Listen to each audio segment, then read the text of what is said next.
task simulation ទី1នេះយើងមានចំណុចដែលខ្ញុំត្រូវបង្ហាញទី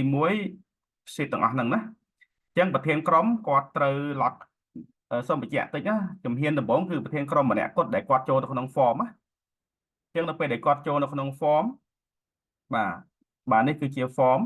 គាត់ make a copy file add file អីឲ្យហើយទៅហើយគាត់ត្រូវ share file ហ្នឹងបាទគាត់ត្រូវ share file ហ្នឹងទៅ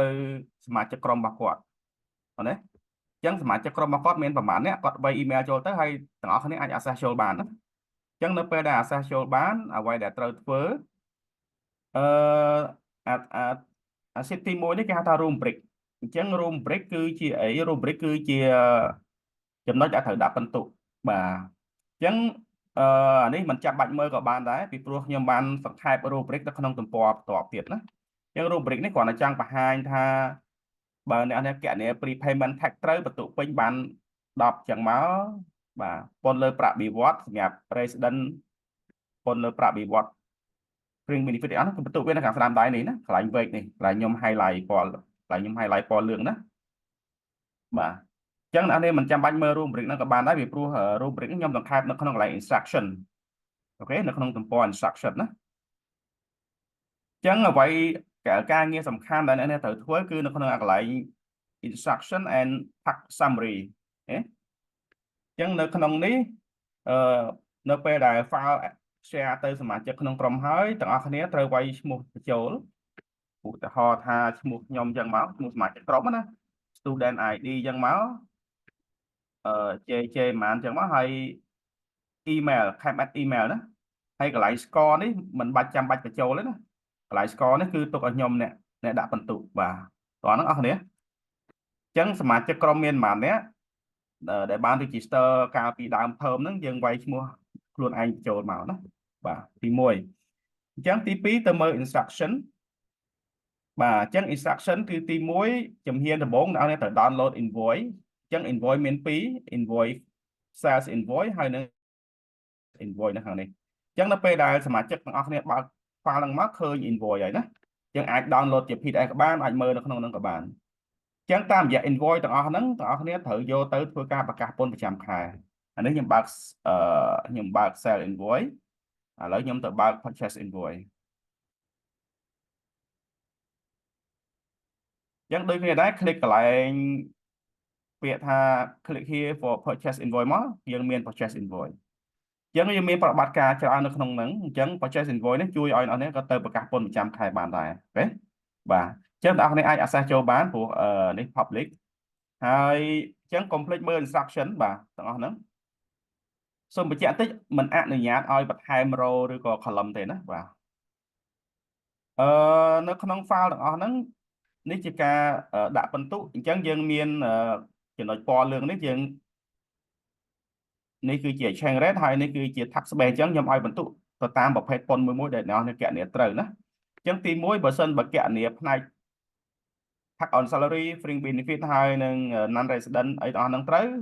tax ជាគិតជាដុល្លារនេះកន្លែងពណ៌លឿងនេះណាគឺបាន20បន្ទុកហើយគណនា VAT payable ត្រូវគឺបាន10បន្ទុកហើយគណនា prepayment ត្រូវបាន10បន្ទុកដែរហើយគណនាពន្ធកាត់ទុកត្រូវបាន16បន្ទុក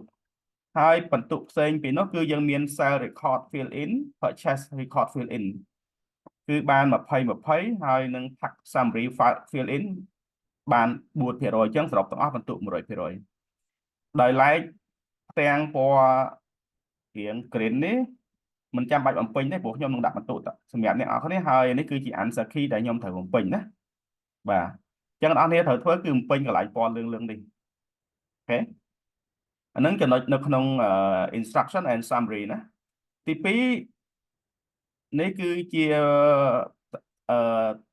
ព័ត៌មានបន្ថែមសម្រាប់ក្នុងការគណនាប្រភេទ VAT ណា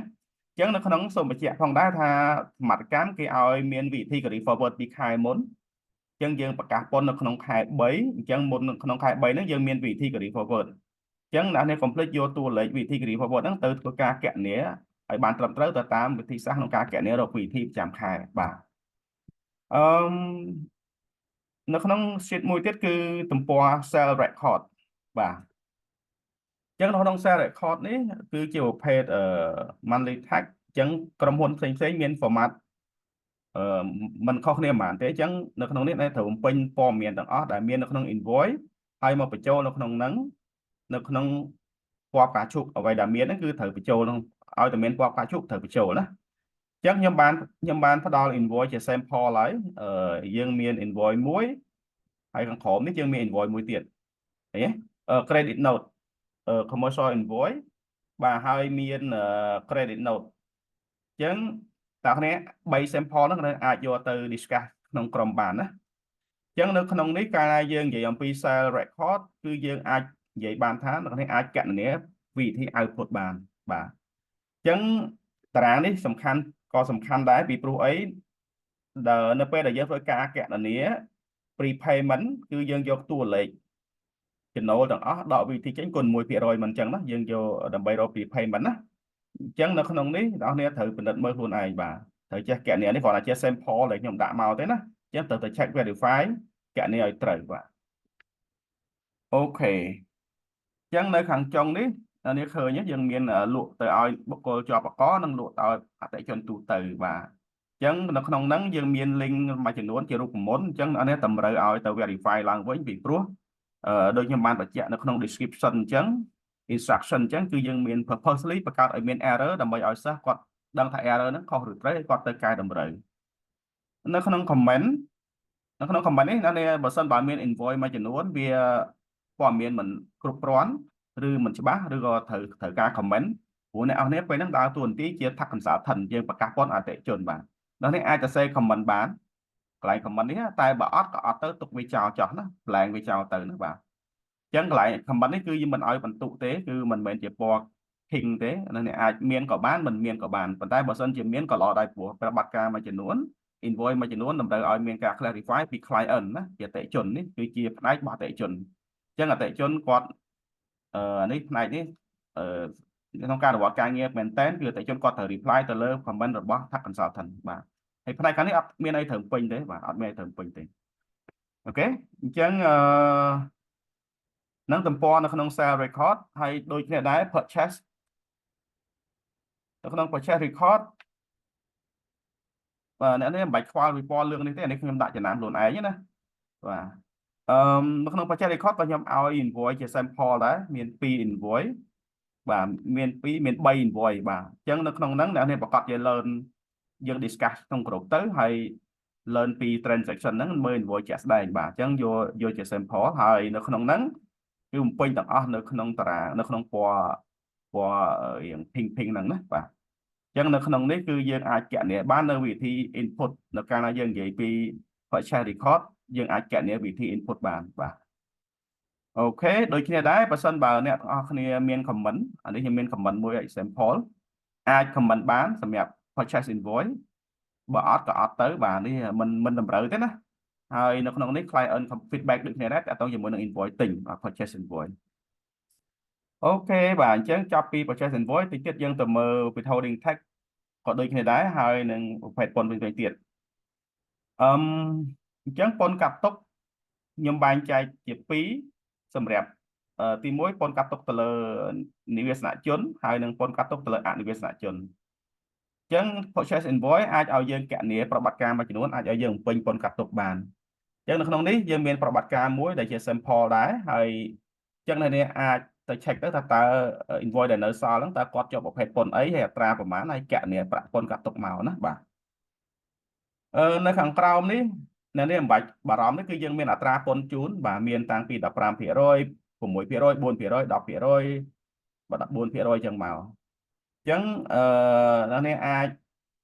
នៅពេលដែលអ្នកនេះកណនានៅតារាងខាងលើនេះវានឹង link មកណាវានឹង link មកហើយគុណនឹងអត្រាពន្ធយើងឃើញថាកណនាពន្ធកាត់ទុកលើនិវាសនជនត្រប់ប្រមាណហើយអនិវាសនជនប្រមាណនេះបាទអញ្ចឹងនេះគ្រាន់តែជា sample ទេហើយនេះតម្រូវកណនាឲ្យត្រូវទៅតាម invoice ជាក់ស្ដែងហើយអ្នកនេះមិនអាចថែម row column បានទេណាឬក៏អ្នកខ្លះក៏ថាបង invoice ហ្នឹងត្រូវបន្ថែមបើសិនបើចង់បន្ថែមសូមបន្ថែមកន្លែង note បាទសូមបន្ថែមកន្លែងណាមួយក្រៅពីតារាងហ្នឹងបាទសូមបន្ថែមខាងក្រោមនេះមកណាហើយ link មកកន្លែងកណនានេះឲ្យត្រូវហើយដាក់ note មកថាកន្លែងហ្នឹង អឺខ្ញុំគិតថាចោះប៉ុនកាត់ទុកដែរតែដោយសារតារាងវាអត់គ្រាន់អញ្ចឹងសូមសរសេរ note បន្ថែមដើម្បីឲ្យខ្ញុំដឹងថាចម្លើយអ្នកនរគ្នាមានបន្ថែមឬបន្ថយបាទបើបន្ថយអត់ត្រូវការ column អីទេបាទអញ្ចឹងបើបន្ថែម link កន្លែងណាមួយធ្វើម៉េចកណនីប្រាក់ពន្ធសរុបនេះឲ្យត្រូវពីព្រោះអីនៅពេលដែលខ្ញុំកែគឺខ្ញុំយកអាទឹកលុយសរុបបាទបើទឹកលុយសរុបអត់ត្រូវទេខ្ញុំនឹងទៅមើលអាមួយទៀតហ្នឹងណាបាទអូខេហ្នឹងតកតងនឹងពន្ធកាត់ទុកឥឡូវយើងមកមើលពន្ធលើប្រាក់បៀវត្សបាទអញ្ចឹងពន្ធលើប្រាក់បៀវត្សខ្ញុំគិតថារៀងងាយស្រួលជាងគេយើងមាន payroll list យើងមានឈ្មោះបុគ្គលិកខ្មែរអង់គ្លេស position របស់គាត់នេះប្រាក់ខែគាត់ហើយមាន bonus មាន OT មានអីចឹងមកហើយនេះជាកូនក្នុងបន្ទុកឧទាហរណ៍ថា user សម្បូរនេះគាត់មានអត្ថប្រយោជន៍អីចឹងមកហើយមាន bonus ហើយក្រោយមកគេបង្ហាញសហព័ន្ធមានន័យថាកូននឹងប្រព័ន្ធរបស់គាត់តម្រូវឲ្យ deduction តោះណាបាទអញ្ចឹងកាលណាគេដាក់ថាសហព័ន្ធនេះមានន័យថាប្រព័ន្ធនឹងកូនត្រូវ deduction ចេញណាបាទអញ្ចឹងហើយយើងមកកណនាមកហើយនេះគឺជាប្រាក់ពន្ធលើប្រាក់បវត្តត្រូវបើកអញ្ចឹងខ្ញុំបង្ហាញ sample មួយណាអញ្ចឹងបងប្អូនគ្នាយក progressive rate ចុងក្រោយយកមក apply ហើយនេះគឺជាអត្រាអញ្ចឹងណាត្រូវបំពេញកន្លែងពណ៌លឿងនេះឲ្យត្រូវណាបាទអូខេអញ្ចឹងយើងមានបុគ្គលិកប៉ុណ្ណឹងហើយបុគ្គលិកខ្លះបុគ្គលិកម្នាក់នេះឈ្មោះ ABC employee នេះមិនបាច់ខ្វល់ទេអានេះគ្រាន់តែជាយើងអាចដាក់ឈ្មោះគាត់ក៏ដាក់ឈ្មោះថា ABC employee ហ្នឹងក៏ត្រូវកណនាដែរណាបាទអូខេអញ្ចឹងលទ្ធផលគឺយើងបំពេញនៅក្នុងពណ៌រៀង pink នេះហើយនឹងទឹកលុយដែលបងពន្ធសរុបនៅខាងក្រោមមួយទៀតពន្ធលើប្រាក់បៀវត្សសម្រាប់ non resident បាទ non resident យើងមាន2នាក់អឺមាន2នាក់អញ្ចឹងអត់បាក់ទេគុណ 20% ឃើញប្រាក់ពន្ធចប់បាទងាយស្រួលជាងគេប៉ុន្តែសូមមើល fringe benefit បាទអញ្ចឹងបុគ្គលិកយើង6នាក់យើងបាន fringe benefit ណានេះគឺជាប្រភេទ fringe benefit អញ្ចឹងអ្នកនេះគិតទៅថាតើ fringe benefit ហ្នឹងត្រូវជាប់ពន្ធអត់បើជាប់គណនាតាមហ្នឹងមកបាទនេះខ្ញុំមាន sample មួយជូនហើយណាបាទអូខេក្រៅពីនោះយើងមាន employee list supplier list ហើយនិង customer list អញ្ចឹងព័ត៌មានទាំងអស់នេះនឹងត្រូវប្រើនៅក្នុង tax simulation ទី2អញ្ចឹងអានេះអ្នកនេះបច្ចុប្បន្ននេះប្រហែលជាអត់ត្រូវការប្រើទេគ្រាន់តែជាព័ត៌មានត្រៀមដើម្បីធ្វើ tax simulation ទី2ពីព្រោះអី tax simulation 2នឹងយកព័ត៌មានដដែលហ្នឹងយកទៅធ្វើប្រកាសពន្ធនៅក្នុង e-filing ដោយពន្ធដែរអូខេអញ្ចឹងព័ត៌មានផ្សេងដែលអត់ត្រូវការទេយើងមិនបាច់មើលទេយើងមើលតែអ្វីដែលត្រូវការអញ្ចឹងខ្ញុំនឹងមើលការដាក់បន្ទុកគឺយើងនឹងដាក់បន្ទុកនៅក្នុងទំព័រចុងក្រោយប៉ុន្តែនៅពេលដែលខ្ញុំចង់ដឹង detail ខ្ញុំទៅមើលនៅក្នុង detail នេះពីព្រោះអី sale record 20បន្ទុកបើចេះ record 20បន្ទុកដែរណាបាទហើយអញ្ចឹងនៅពេលដែលធ្វើហើយ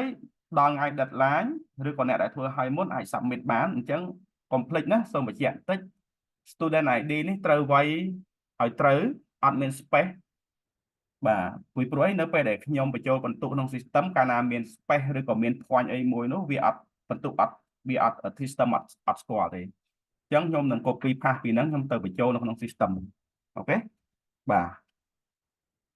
ចឹងសូមបញ្ជាក់ឡើងវិញមិនអនុញ្ញាតឲ្យបន្ថែម100ឬក៏ column ទេបើសិនបើនេះគិតថាមានប្រវត្តិការណាដែលចង់ថែមសូមដាក់នៅកន្លែងណាមួយមកឲ្យខ្ញុំឃើញណាពីព្រោះនៅក្នុងនេះខ្ញុំនឹងមានកាលណាបន្ថែមទៅធ្វើឲ្យមាន error តាក់ទងនឹង link មួយចំនួនរបស់ខ្ញុំបាទចឹង rubric នេះមិនបាច់ខ្វល់ទេសំខាន់ចំណុចដែលខ្ញុំបានពន្ធប្រចាំខែដែលខ្ញុំបានបង្ហាញពីនឹងមាន sample invoice ទាំងអស់ហ្នឹងគឺត្រូវធ្វើហ្នឹងបាទអញ្ចឹងមួយក្រុមដល់នេះអាចចែកគ្នាទៅប្រភេទពន្ធណាត្រូវធ្វើឧទាហរណ៍ថានិស្សិត A focus ទៅលើពន្ធលើប្រាក់បៀវត្សនិស្សិត B focus ទៅលើ VAT C focus ទៅលើពន្ធកាត់ទុកហើយអ្នកផ្សេងទៀតចាំ review ឬក៏មកប្រភេទពន្ធ2អ្នកឬក៏ហ្នឹងអ្នកនេះចេះបែងចែកការងារគ្នាធ្វើណាប៉ុន្តែចុងក្រោយនៅទៅដែលធ្វើគឺប្រធានក្រុមតែម្នាក់គត់គឺ email របស់គាត់ត្រូវ submit ណាមិនមែនសមាជិកទាំងអស់ទេគឺក៏មានអ្នក submit មួយបាត់ហើយសង្ស័យគាត់ច្រឡំហើយអឺខ្ញុំត្រូវលុបចោលវិញព្រោះមានអ្នកអត់ទាន់ធ្វើច្រឡំ submit នឹងលុបចោលគាត់ submit ម្ដងទៀតអញ្ចឹងប្រធានក្រុម submit ណាអញ្ចឹងនៅពេលដែលខ្ញុំខ្ញុំឃើញ confirm ពីប្រធានក្រុមមកបន្ទុកគឺឲ្យនៅក្នុងសមាជិកក្រុមនៅក្នុង student list ណាបាទ ចឹងបើអ្នកណាអត់មានឈ្មោះក្នុងក្រុមទេអត់មានឈ្មោះនៅក្នុងនេះទេគឺអត់បានបន្ទុកទេបាទអត់បានបន្ទុកទេអញ្ចឹងប្រធានក្រុមក៏គាត់ត្រូវពេញឈ្មោះនៅក្នុងប្រអប់ name of student និង ID និង email នេះដែរបាទអូខេអឺមអញ្ចឹងបើសិនបើតើគ្នាមានសំណួរអាចសួរបានហើយបើអត់មានទេខ្ញុំនឹងបញ្ចប់ហើយខ្ញុំនឹង post email ខ្ញុំនឹង post video record នេះនៅក្នុង link YouTube ដែលអ្នកនរគ្នាអាចមើលបាននៅបើសិនបើចង់ back មកមើលឡើងវិញណាបាទតោះមានសំណួរគ្នាយើង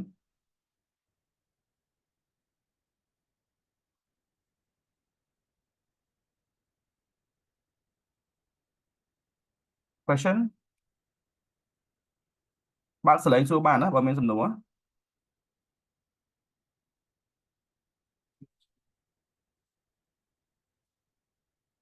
មានសំណួរអូខេអញ្ចឹង deadline កុំភ្លេចថ្ងៃទី183សប្តាហ៍ហើយ submit deadline គឺអត់ត្រូវបានយកទៅកែទេណាបាទមានសំណួរមួយពីពិសិដ្ឋថាបង group has only 3 member បាទ3នាក់យើងដាក់ឈ្មោះ3នាក់ហ្នឹងមកអូនក្រុមយើងមានខ្ញុំមាននិស្សិតម្នាក់ត្រូវការចូលក្រុមហ្នឹងអញ្ចឹងនៅក្នុង link ខ្ញុំនិស្សិតដែល3នាក់ត្រូវការបន្ថែមម្នាក់ទៀតហើយខ្ញុំភ្លេចឈ្មោះរបស់គាត់ទៀតខ្ញុំនឹង add ចូលអូនឯងនៅក្នុងក្រុមណាដែរពិសិដ្ឋនៅក្នុងថ្នាក់ណាដែរដើម្បីឲ្យបើសិនជាក្រុមជាមួយនេះខ្ញុំឲ្យគាត់ចូលទៅក្នុងក្រុមហ្នឹងតែម្ដងទៅណាអូខេអញ្ចឹងត្រូវឲ្យ GH group 2នឹងចាំខ្ញុំឲ្យគាត់ add ឈ្មោះគាត់ចូលណាបាទអូខេអរគុណច្រើនពិសិដ្ឋមានសំណួរតោះអ្នកផ្សេងមានសំណួរហ៎